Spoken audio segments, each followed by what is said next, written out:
This recording is based on research that took place in 2021. The following slides are adapted from a presentation that I gave a year later, actually in September 2022, at a major international surveying conference.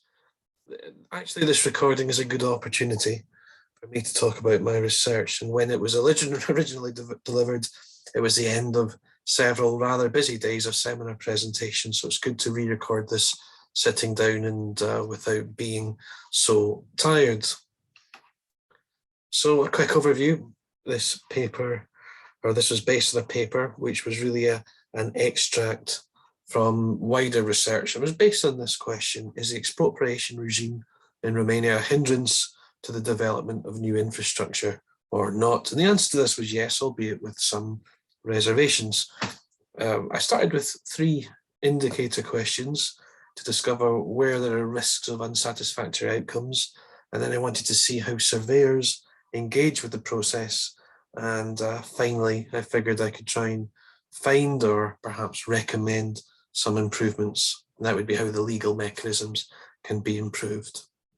Now, this was based on when I was working abroad. I wondered why my colleagues didn't get involved in valuation work for compulsory acquisition and compensation at a time when the countries where I were working were developing their infrastructure. I mean, this to me was bread and butter work for many surveyors. So I wanted to know why it was that they weren't getting involved. And this led to sort of some wider questions, developing these sort of more 5 qualitative indicators. And those are called issues, really. Issue 1 was property rights. Issue 2 was suitable land registry.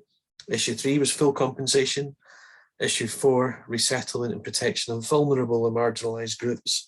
And issue 5, transparency and consultation. So at this point, I should maybe say that there are focus countries, say in Romania in this case, the expropriation procedure roughly works along the lines of 1, the acquiring authority decide what land they need, and then they give notice to the affected landowners with an offer for compensation. The next stage is that those owners accept, and that's fine. Or alternatively, if they object, then they must raise it by going through the court, and this starts a legal process. They can claim at this point what they believe is the true cost of the land and buildings or their property, as well as any associated costs. And the costs could be professional fees or perhaps disturbance costs if they have to move. And that's something I'll revisit in a later slide. I wanted to quickly explain that there were some issues that arose through my review of existing literature, and the body of what exists in terms of literature was broadly divided into 2 categories. The first being that published advice from transnational bodies, and by this I refer to the various organisations such as UN agencies. For example, you can see here on the slide, the Food and Agriculture Organisation, for example, or development banks. We've got here the European Bank for Reconstruction and Development on the right of the slide. And we've got the European Investment Bank on the left, and both publish best practice advice for expropriation. However, it mostly concentrates on the issues of safeguarding rather than the methods of calculating compensation. The second category of research was academic work, either on the specified countries themselves, or it could have been cross-border comparative studies. Some good work undertaken by other researchers, and that helped me formulate ideas to help design my investigation. I was actually really interested in those nations in Central and Eastern Europe that were formerly part of the Eastern Bloc, both within and outside the EU. I was able to try and compile what lessons came from those countries. Some issues worth mentioning, and they are that researchers look at expropriation legislation on desktop basis, and this is often a review of the law as written, and it often misses how law is implemented in practice. And they don't tend to use local language sources. They rely on translations without checking the fidelity of or the author's interpretation of the law. But none of the recent international comparative research looked actually at Romanian language sources, which was my target country. And I was able to consider my work which I was able to consider this in my work, and I was able actually to look at court decisions in addition to using a translator to verify accurately, or to verify accuracy. I also wanted to finally say the big one that resonated with me, which is rather striking, is the problem with existing literature is that there's often very little contemporary research into the topic by surveyors. Most of the research looks like it's through the lens of lawyers. And I use surveyors broadly to include geomatic experts, cadastral scientists, as well as my own background of being a real estate valuer, so valuation and appraisal. There's actually very little from our point of view, which means that some practical issues of interest to us might be given a lot less importance. So how did my research proceed? Well, I started talking to surveyors. This was my primary data gathering. I believed, perhaps naively, that my contacts in Central and Eastern Europe would be willing to talk to me about valuation for expropriation. However, most were tentative or even afraid. Some actually did have experience, but the approaches were usually rather vague and generally unsophisticated. As an example, one participant told me that they'd been instructed to help in a road widening scheme where several land plots were affected, and he explained how he simply looked at the cadastral values for each as recorded in the land registration information and then worked out the value for each portion and basically added on 5%. And he kind of felt like he was making it up as he was going along, but he did say that nobody complained, nobody argued with it, so he took this as acceptable. A couple of people, surveyors that I interviewed, told me that they were worried about preparing a valuation and ultimately being called to appear in court, believing that there was a risk of criminal liability and considering that the whole system is open to corruption. This was actually, I think, a bit unfounded, but it was an often repeated belief. Many cited an economic excuse, that of opportunity cost.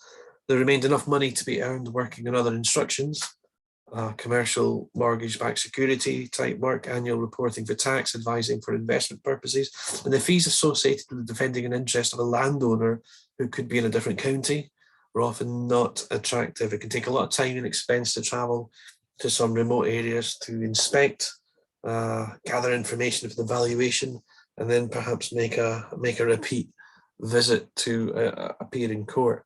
Perhaps here the process should make it clear that the costs associated with the claim are also claimable and directly from the acquiring authority, as in those costs associated should be reimbursed.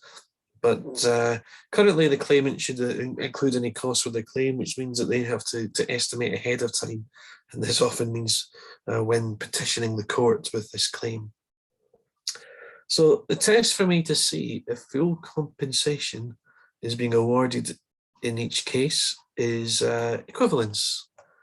And I want to briefly mention this. We've heard this, we maybe hear this quite often in the field of compulsory purchase, and it does lead to some interesting philosophical discussions on how appropriate this is.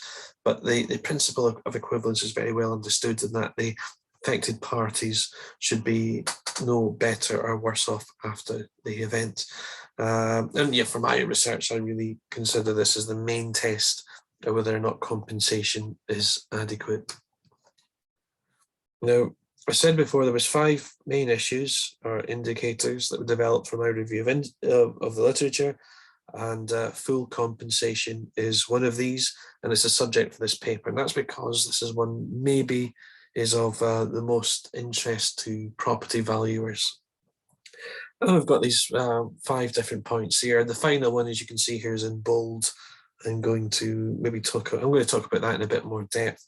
But first of all, when we look at calculating compensation, this refers to the methodologies used to estimate the amount that the stakeholder receives. In Romania, the issue is not based on market, it's not that it's based on market value, but rather they use a notary grid. Okay, it's based on aggregate sales. Qualified valuers do compile this data, but it's a departure from the national valuation standards, which are based on international valuation standards. The grids are something like an average of sales in the locality. Local valuers have told me that the rules for compiling the grid are unclear, and they might differ from county to county.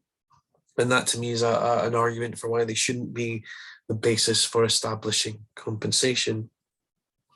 We can talk about adequacy of compensation. This is amount received. Is it enough to properly compensate the affected persons? This, of course, goes beyond monetary compensation. It includes also if anybody is at risk, say, being deprived of adequate housing, or if affected parties maybe have been moved off their land, given new land, but they might be far from places of employment, or could be the fields that they farm, or other economic deprivation. I guess there's also a risk that the sum offered is the lowest that an acquiring authority believe they will get away with, perhaps hoping that the affected parties will not go to court to claim more. Title issues we can talk about as well. Many countries are in the process of compiling new land registries, but often in this region there are legacies from communist regimes where land was expropriated and then returned after the change from communist forms of government to free market forms of government. However, often the land is not registered, and this can be because there's a cost involved and time to do so. And it's not difficult to understand that some owners are happy to take possession of land informally. I was told an example of a farmer who was given use of an orchard, but didn't actually receive any title deeds. But there was no eligibility for compensation for land taken. And this meant that there was a possibility of impoverishment, this someone being deprived of a source of income. Now, the law requires good title to receive compensation, and therefore we can argue that there's a risk of full compensation not being achieved. What about loss due to severance?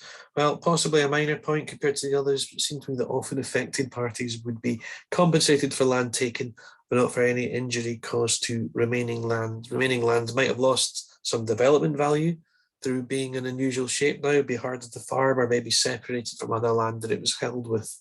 And of course, the authority may not guarantee accommodation works to make good boundaries or new road accesses or anything like this. And here we've got a photograph as a quite high profile example. It's for a new motorway extension in Western Romania, who they were, upon being told that their property was being taken, they felt that the compensation given was not sufficient to find a new home, and actually the county court agreed, and they ordered that the Highways Agency more than double the amount to be paid. The Highway Authority appealed, then said, we only need a smaller portion of land, taking some 800 square metres and leaving the family with 500 square metres. But this took away their home, the bit of land they needed took away their home, and they were left with only a stable for horses and part of what was called a summer kitchen. The children had to sleep in the car until a local authority rehoused them. Frankly, a responsibility that should have been the highway authorities. And they claimed that when all was said and done, they were left with an unusually shaped piece of land, something like a fishtail in form, making it difficult to use, and that they lost fruit trees without any compensation. And now, because of the changing of levelling of roads, they now suffer landslides. And the final sub-issue I want to mention is the robustness of process. This is an issue, is one where I think is the most interesting, as the conclusions were driven by the primary research, the interviews, the data gathering, rather than from existing literature.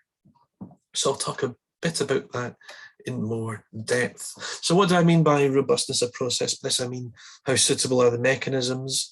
Are they of compulsory purchase expropriation? Are they able to stand up to all situations? Can they be applied effectively and consistently to even more unusual circumstances?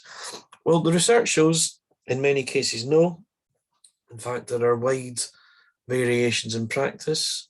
Again, lack of consistency in compensation calculation. Arguably, it would be better to specify market value of total loss, as well as any other incidental losses or professional fees, implying the necessity. This applies the necessity for a new all-encompassing expropriation law.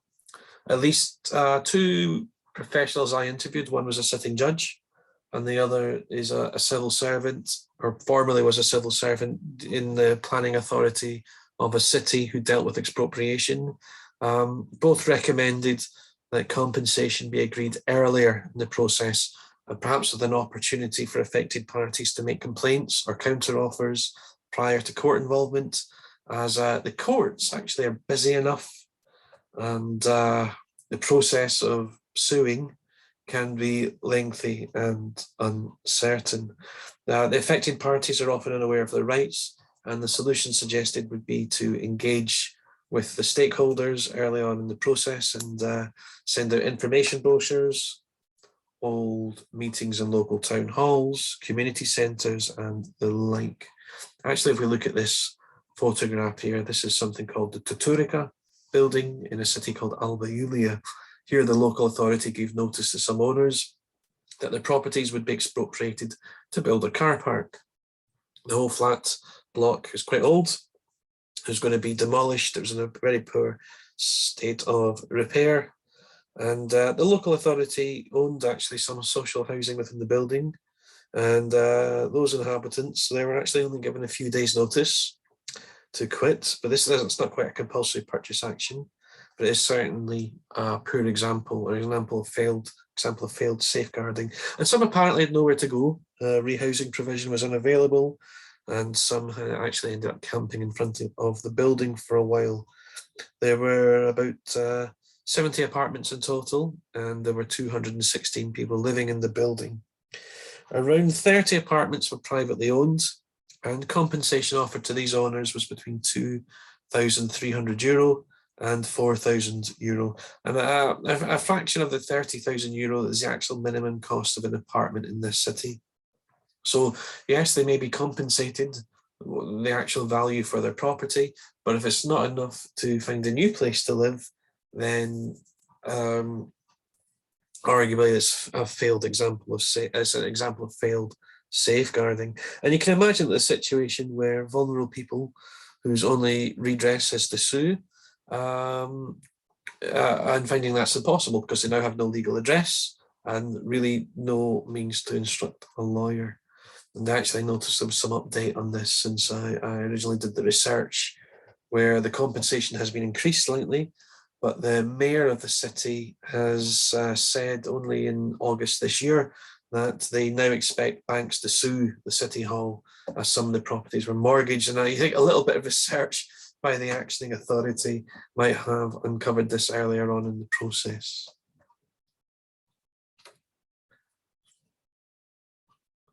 Now, getting to the end of this presentation, I think I can show some of the main conclusions that the framework and its research uncovered. First, surveyor roles. Firstly, surveyor roles are obscured by the obtuse mechanisms. As I mentioned, many surveyors do actually not quite know how they would fit into the whole process or what their role would be. Secondly, what I found interesting was that there was almost no corruption in the expropriation process. Most of the large infrastructure projects are delivered with foreign money, particularly money from the EU or the transnational development banks, and therefore there's safeguarding measures in place and money is accounted for. Now that doesn't mean that there's no opportunity for corruption in other stages of the development, but is outside the scope of the land assembly phase. As we've seen, there's high profile cases of unfairness in the use of powers, possibly prejudicial use of powers, or at best extremely poor implementation of expropriation law. Furthermore, I mentioned, because the compensation amount is based on the notary grid, it's often very low. The chance of getting a fair compensation closer to market value, it often is only decided in the court, and that makes it financially a costly affair, and also time costly affair for the expropriated party.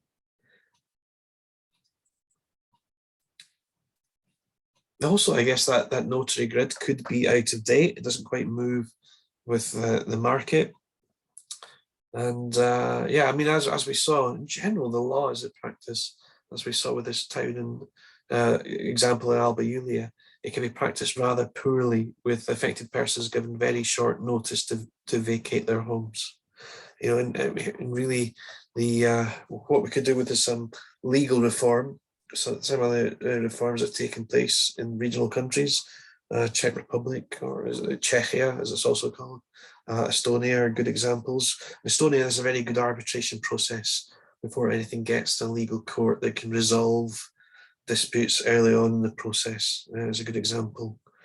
I mean, a process of involving the public long before, involving stakeholders, helps build trust, but also guarantees, and also guaranteeing to those who are affected that the reasonable costs of them defending themselves and representing themselves will be met, and explaining to surveyors or valuers, the appraisers who will represent the dispossessed, making sure that their costs will be met, would maybe encourage professionals to be involved, as for now there is a reluctance.